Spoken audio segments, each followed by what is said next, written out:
Listener discretion advised.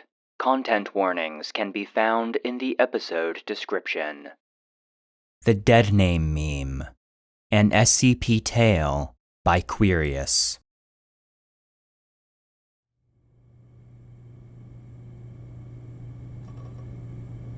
Message from Tad Trainor to Dr. Heather Garrison. Hello, Dr. Garrison. My name is Tad Trainor, Site-43 Human Resources. This message is to inform you of your transfer, effective immediately, to the Memetics and Counter-Memetics section at Site-43. You were chosen via random lottery for staff reassignment to build stronger ties between sites. Site-43 is a beautiful underground facility in Canada and is sure to be a welcome change. Transport will be arranged within the next 24 hours. Please use this time to collect any personal belongings and get ready for a wonderful career change. Safe travels! Response from Dr. Heather Garrison to Tad Trainor. Hi, Tad. We've never met, and we probably never will, so I don't feel bad about saying this next part. Am I to understand that I am being transferred to fucking Canada and into a completely different department? I was in research. Why not just move me to their research department? Don't I get a say in this? Also, what the fuck is a section? And seriously, Canada? Follow-up from Dr. Heather Garrison to Tad Trainor. Tad, please excuse the previous message. I'm still adjusting to a new dosage of hormones. The transfer is welcomed, and I am looking forward to new challenges.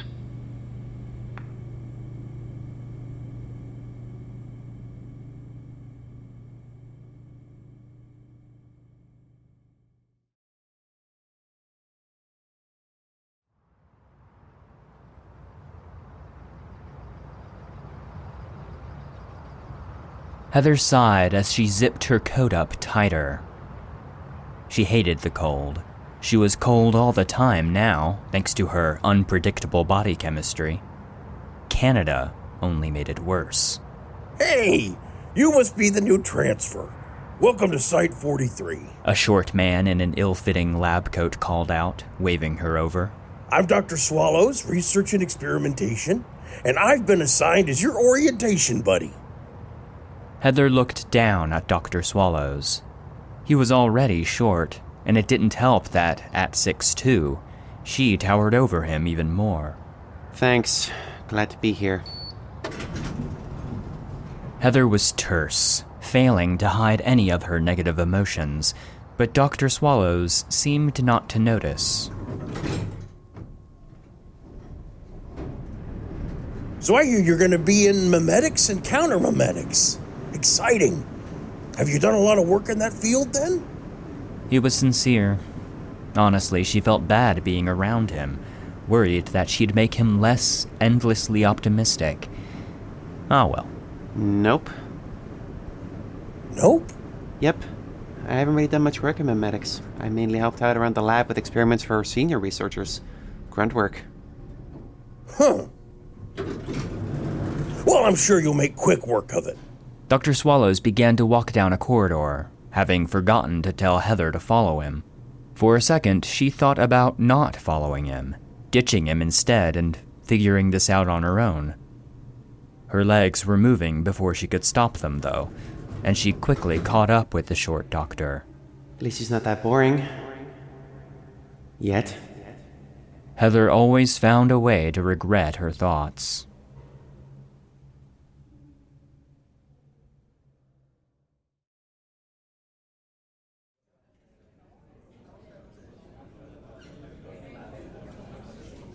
Heather stood in line in the cafeteria, mentally beating herself up. Why did I have to tempt fate? She had just gone through what felt like the most excruciating day of her life, being dragged all over Site-43 by Dr. Swallows, spending the entire time trying not to make a joke about either his height or his name. She had succeeded in holding her tongue, but not by much. Thankfully, she had slipped away at the end of his tour and managed to find her way to the cafeteria. staring down a slab of what she assumed was meatloaf and a slightly wilted salad. Heather was reminded of one of her least favorite parts of being at a new site, or anywhere really. Figuring out what the lunch table rules were. Sure, it wasn't any different than high school, but then again, that didn't really help her much. High school and her did not get along. Her experience with finding a lunch table was sit down and hope nobody comes over to harass you. It was a good technique, Heather thought. She found an empty table in a quiet corner of the room, took a seat, and started to eat her slab. As she ate, her eyes wandered the large hall until they settled on something interesting. A couple tables in front of her, a tall woman sat. But Heather barely noticed the woman. She was immediately distracted by her coat. There were patterns, shapes, and symbols all across the coat, crisscrossing and overlapping. Her head started to hurt for a second, so she focused onto the shapes harder. They began to separate in her mind. She started seeing the different patterns overlaid on each other. There was a flow and rhythm to them, and Heather quickly got lost in breaking them apart and seeing them independently. She got so lost, in fact, that she didn't notice that the coat's wearer was now standing on the other side of her table. What the fuck are you looking at? That's when Heather finally noticed the person attached to her object of obsession. A tall, slender woman with long white hair falling effortlessly around her face. She was pretty. Shit. Heather thought. She didn't want to fall for somebody already. Right, she asked me a question. Sorry, I was just looking... Well, take a good fucking look, because this is the most you'll ever see. I'm way out of your league. Oh, fuck. Heather realized who she had been staring at. She'd heard about her on SkipNet before being transferred, and Dr. Swallows wouldn't stop talking about how much he was terrified of her. This was her new boss, Dr. Lillian Lillihammer, living legend and memetics whiz. Sorry, I was looking at your coat. Heather, this is your boss. You should probably smooth this over. Heather stood up abruptly and stuck her hand out to the other woman. I was just transferred to the site. I'm the new member for the memetics and counter-memetics section. There was a moment of silence as both women, towering over everybody else in the room, looked at each other with shared recognition and understanding. For a second, Heather thought she just might make it through this encounter without any casualties. That was until... I didn't hire a new researcher. Find another section to work in. Dr. Lillihammer began to walk away, until a second newcomer stopped her. Lil, play nice. She probably didn't want to be transferred here anyways. Now be a good section chair and introduce yourself to your new employee. Lillian's sigh echoed through the cafeteria. It seemed like everybody else had stopped their conversations and were staring, waiting for what would happen next. Do I have to? Lillian whined in a mock childish voice. The man just stared back at her with a look that said he was used to her. Fine. Lillian took a deep breath in, centered herself, and then turned back around to face Heather. Hello, new employee. My name is Dr. Lillian Lillihammer, resident badass, local goddess, and chair of memetics and counter-memetics at Site 43. Who are you, and why should I care? Heather was used to being condescended to, but most of it came from old cis white men. Heather ignored it and tried her best to turn this around without losing her job. Hi, I'm Heather Garrison. I was at Site... Oh, I know you. You're the girl who made the Deadname meme. She hated when people called it that. Yeah, that was me. There was a second where Heather thought that Dr. Lillihammer was about to tear apart her research and prove her wrong. But it never came. Oh, in that case, you can stay for a bit. I'll see you in my office tomorrow at 11 a.m. I want to talk to you about how you made that Deadname meme. Dr. Lillihammer started to walk past her, but stopped directly in front of her. Inches apart, they stared at each other, sizing the other woman up, doing a little consulting of their gaydars. Heather felt Lillian's breath on her cheek and tried not to visibly let the shiver go down her spine. I don't like this, Lillian said, continuing to stare her down. I'm normally taller than everybody else. By a lot. It was almost like Lillian was daring her, seeing just what Heather was made of. Heather was never one to back down from a challenge. She did love verbal sparring. Don't like somebody else being compared to you? Lillian laughed, and Site 43's cafeteria released a collective sigh of relief.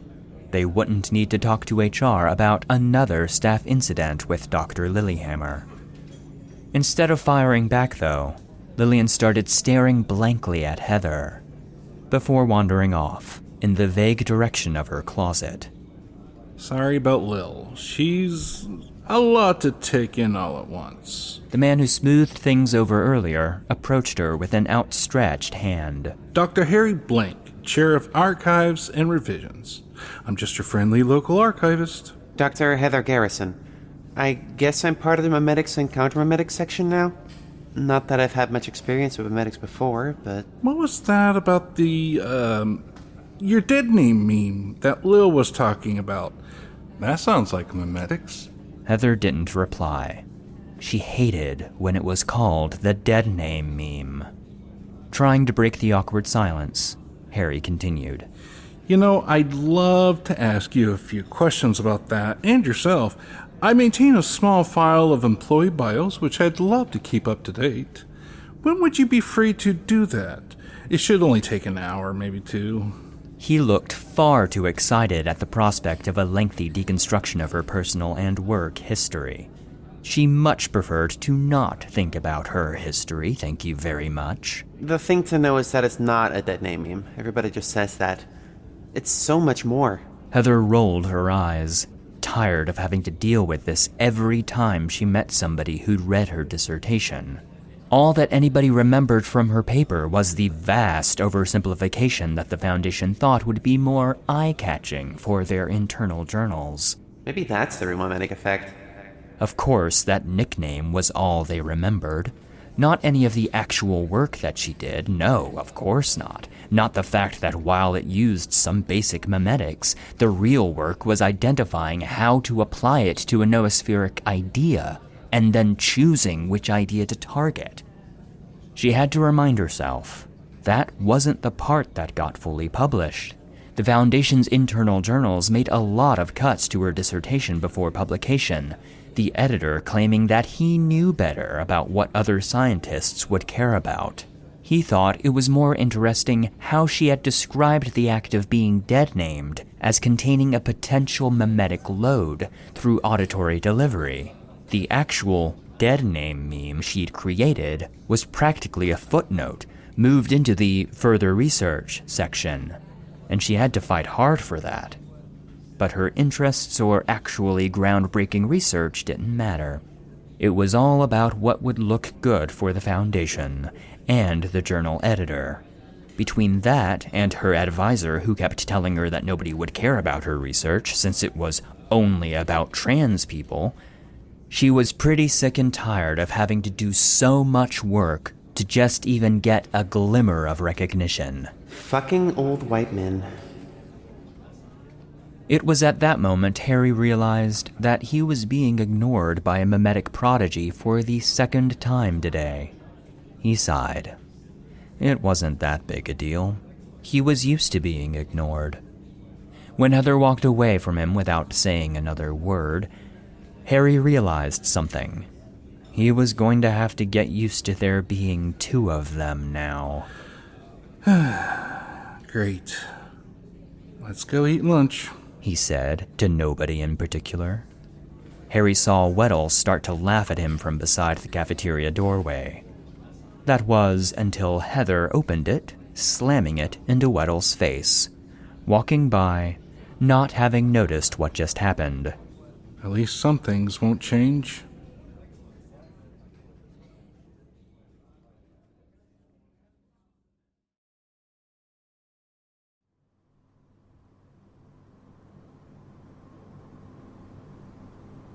So, how did you do it? Heather looked around the modified janitor's closet that Lillian used as her office. It wasn't cramped for space, but it felt more full than it was. Something with a mimetic effect, probably. She mused to herself. Every inch of the walls was decorated in various diagrams, outlines, sketches, except for this one section that looked suspiciously like a conspiracy theory board. On second inspection, it was a conspiracy board. Fun. But, right, Lillian had asked her a question. Oh yeah, it was about how I did it. Whatever it means. Probably my meme. Don't make a transition joke. How did I do what? Lillian stared at Heather. She thought she had a pretty good idea of what Heather could do and how she made her memeplex, but there was something that she wasn't sure about, and it was that missing piece that kept her up last night. She didn't like not knowing something, especially when it came to her specialty.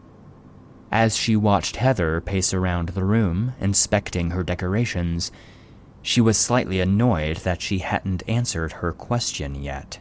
Is this what it's like? Her office was full of interesting diversions. Not for her, with her eidetic memory, but for visitors, so she could analyze what they were getting distracted by. By her interpretation, Heather was... Honestly, Heather seemed boring.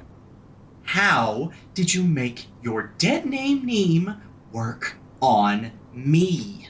Lillian grimaced as she admitted that. Even with her absurdly high CRV and her extensive experience with memetics, this random researcher had managed to beat her at her own game. It's not even that Lillian cared about Heather's deadname. She only cared about finding out how it worked. It's not a deadname meme, Heather tersely replied. Interesting, Lillian thought, filing that emotional response away for later. Sure, I can tell that your dissertation was missing a bit of, interesting work that the Foundation Journal didn't want. Was it that obvious? No, I'm just really smart. The two women exchanged a look. Lillian couldn't tell if Heather was amused or irritated. Maybe both? Yeah, on second thought, definitely both. Okay, so I'm going to skip the details behind the visual meme as it relates to memetics. I'm sure you understood that completely. I did, but walk me through it from the start. Humor me. Heather sat down in a chair across from Lillian's makeshift desk. Neither sat straight, a fact that escaped neither of the women. Okay, firstly, I call the mimetic effect the name changer, not the deadname meme. The name changer is built from 3 components. The first payload contains the information surrounding the deadname. In this case, it's encoded directly to mine. The second payload contains the replacement information. Again, for the study, it was my chosen name. I got that. But how does it interpret the difference between your deadname and somebody else who has the same name?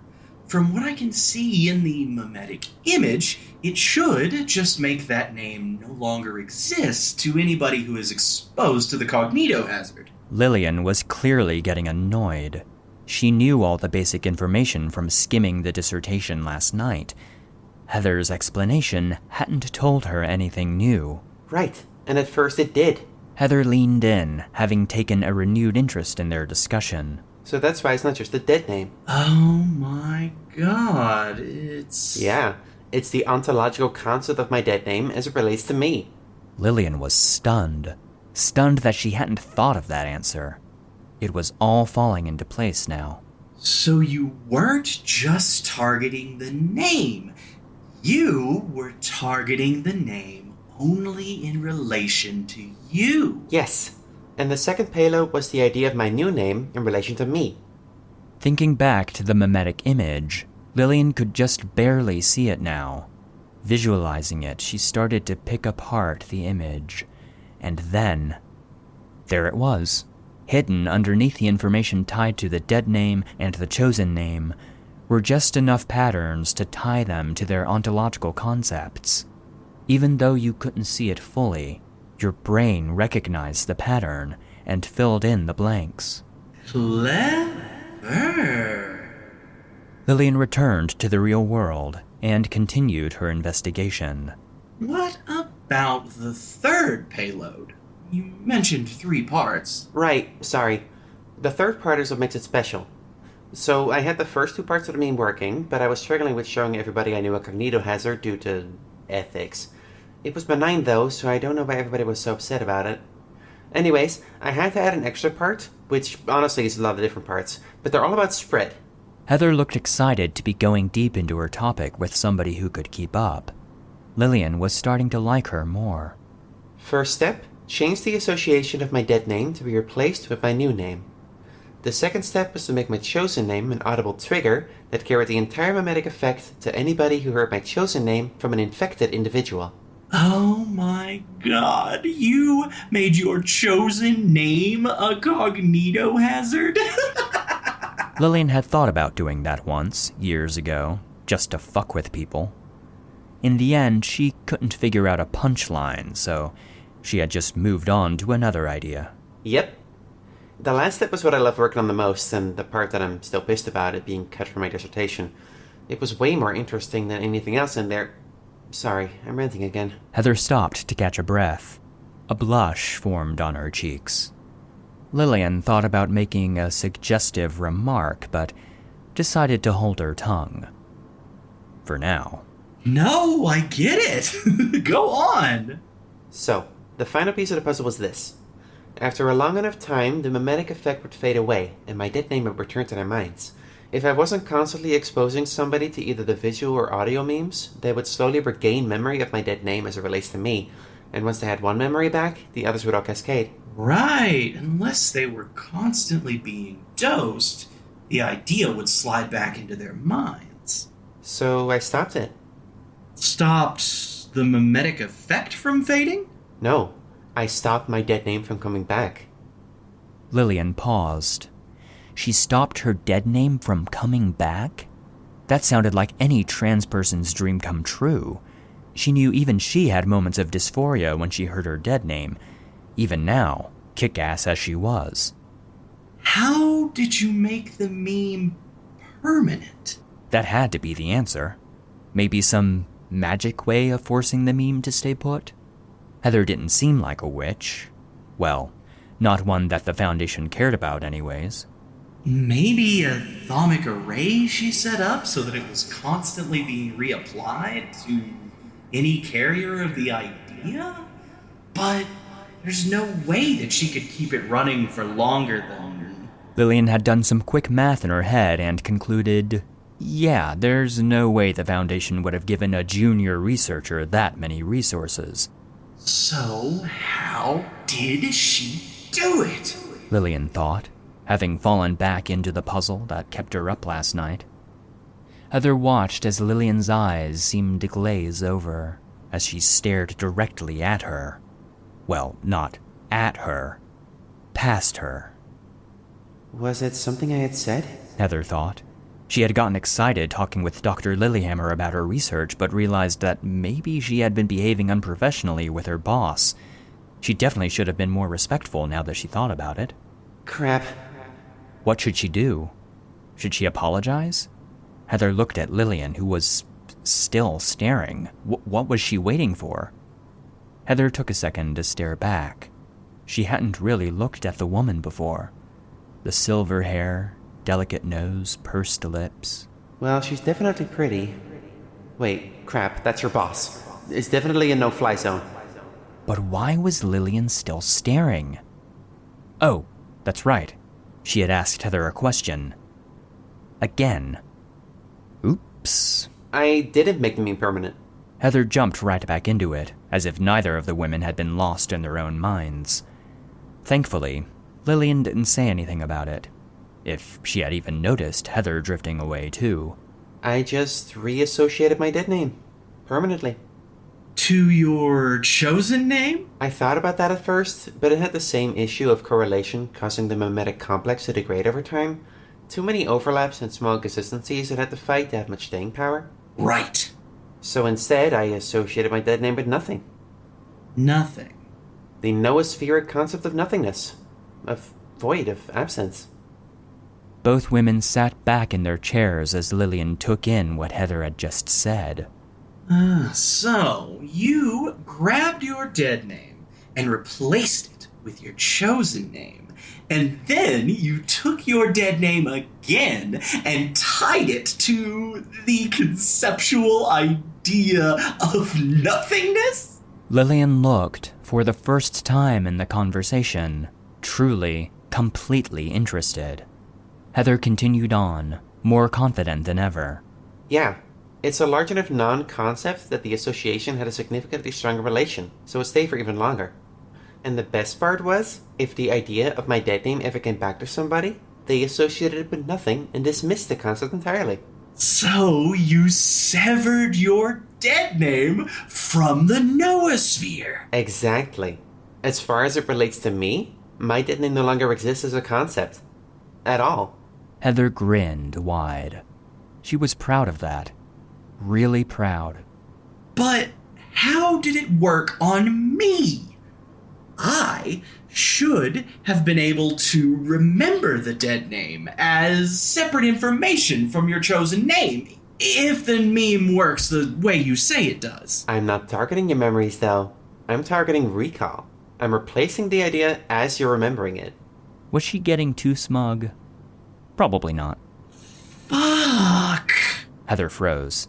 Had she said something wrong? Gotten too smug? Panicking, she started. I'm sorry, did I... Fuck, it makes so much sense now!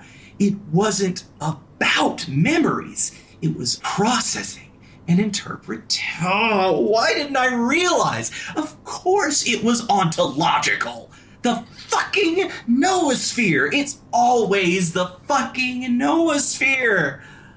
Oh, that's brilliant, though. That wasn't a sentence. That was a lot of sentences squished into one. Dr. Lillian Lillihammer fixed her gaze directly at Heather. Seriously, that was a brilliant solution. You should be proud of that. Heather let go an internal sigh, the panic having faded. I am proud. The dust having settled from their chaotic conversation, both women took a second to breathe and think. Heather tried to figure out what to say next, but Lillian took care of that for her. So, can you make me one?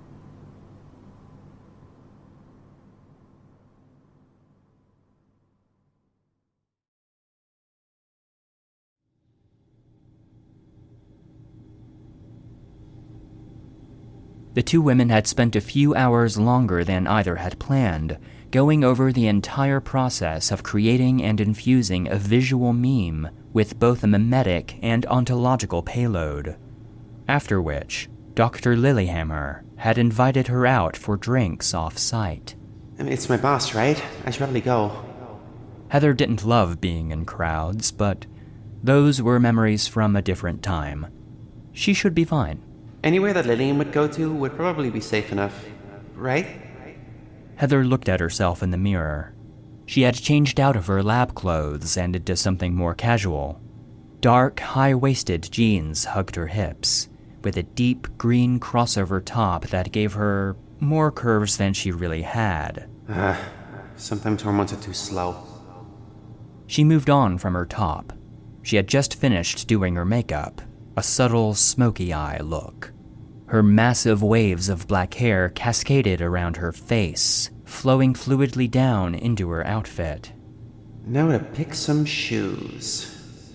Heather looked at the options that she had brought and considered what would be best for the snow. She decided to wear the ones with the highest heels she had.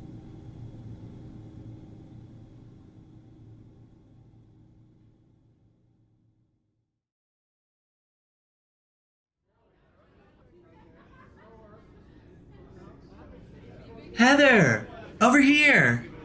Lillian was sat at the bar, still wearing her dazzle coat, hair sweeping around her as she turned and waved.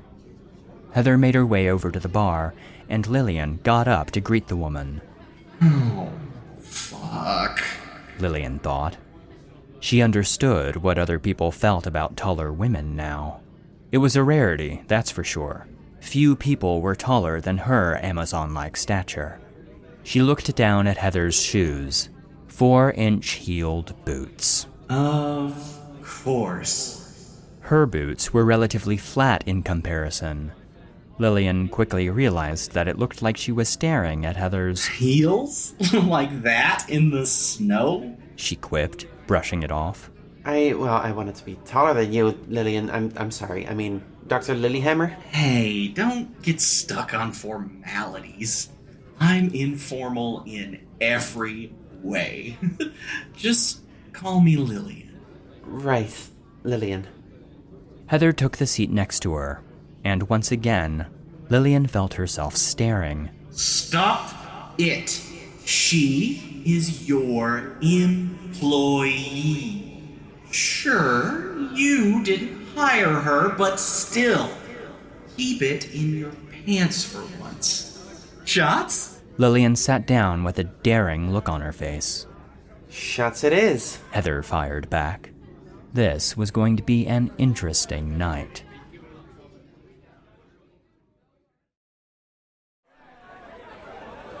So, wait, why not use the rock? The Rock? No, fuck the Rock. What? Fuck the rock?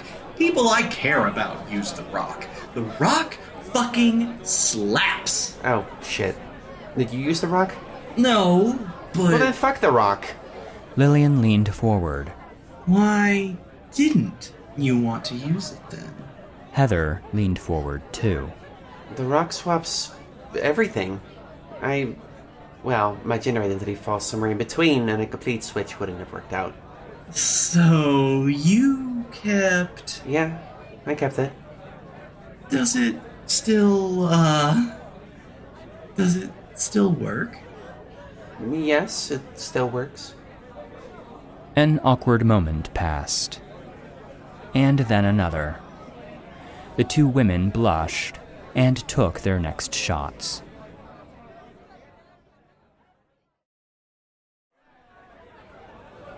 Heather, listen. Honestly, I didn't want you on my team yesterday. Yeah, I mean, that was kind of obvious. Okay, look, I am surrounded by idiots who don't know the first thing about what I do. I just assumed that you would be one too. Good thing I'm not then. Heather wiggled her eyebrows, giggling to herself. It was cuter than it had any right to be. You're not, which is exciting. You're fascinating. Lillian was staring again. This time, she wasn't lost in her thoughts.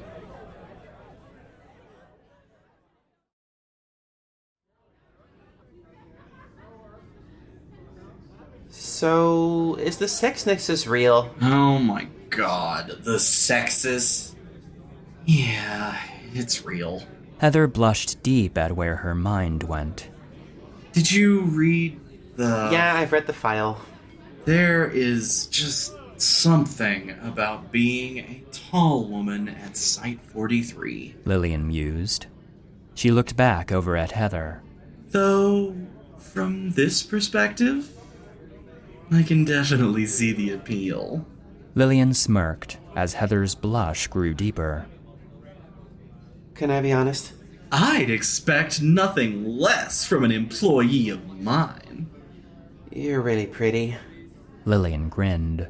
It seems like Heather is pretty drunk to admit that so openly. She thought to herself in pride. I know. You were staring at me on your first day. Of course you thought I was pretty. I wasn't looking at you. Excuse me? You weren't looking at me? Who the hell were you looking at then? Harry? Fucking well? I was looking at your coat. Oh. Lillian realized that she was probably pretty drunk too. It's a really cool coat. I know, it has pockets.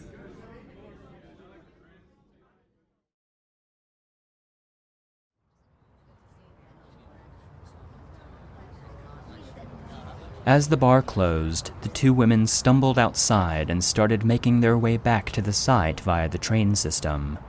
They leaned on each other for support as they walked through the fresh snow. For support. Right. Neither of them had any ulterior motives whatsoever.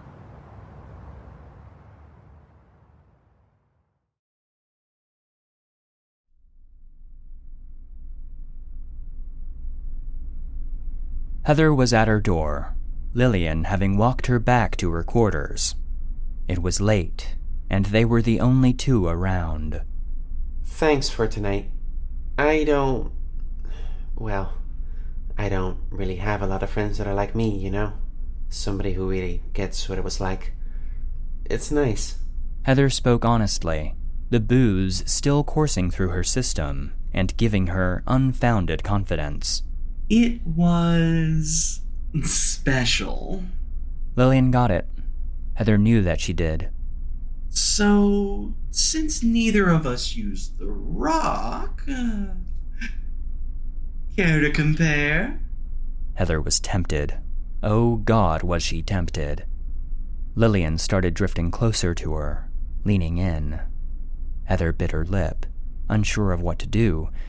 Before she knew it, their faces were only inches apart. Again. So? Lillian's hot breath hit her lips, and a shiver ran down her spine. Heather panicked. I guess we'll just have to find out another time. Good night, Lil. I'll see you tomorrow.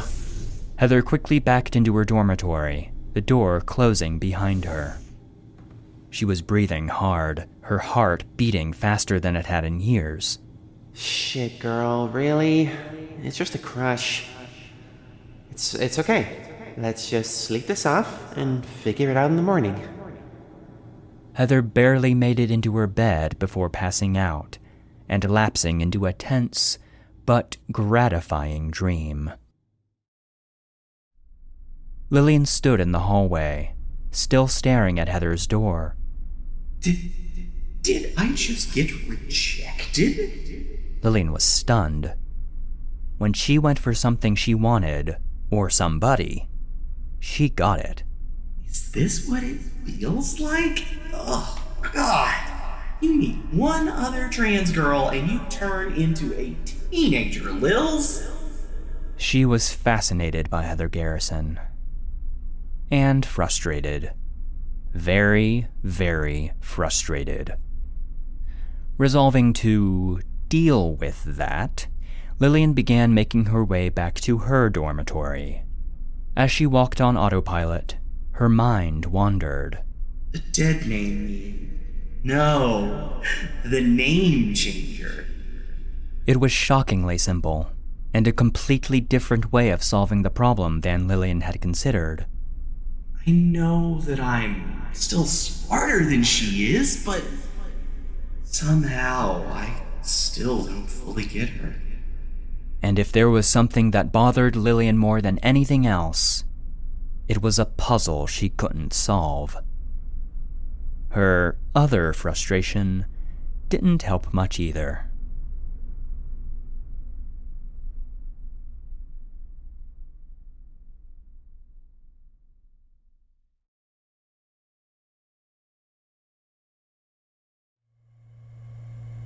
End of file. The SCP Foundation database is produced and narrated by Joshua Alan Lindsay, and the Deadname meme was written by Queerious. The voice of Dr. Heather Garrison was Demily Pyro. The voice of Dr. Lillian Lillihammer was Circe Jagd. The voice of Tad Trainor was Martin Taylor. The voice of Dr. Swallows was Lee Daniel, and the voice of Dr. Harry Blank was Breck Wilhite. Support for the database is solely provided by our patrons on Patreon. please consider supporting the show at patreon.com/the SCP Foundation database to gain access to exclusive benefits, including bonus content, joke SCPs, merch, the ability to request episodes, and an invite to our private Discord server. If you enjoy the database, consider leaving a rating or review, and stay connected by following any of our social media profiles. Links can be found in the episode description.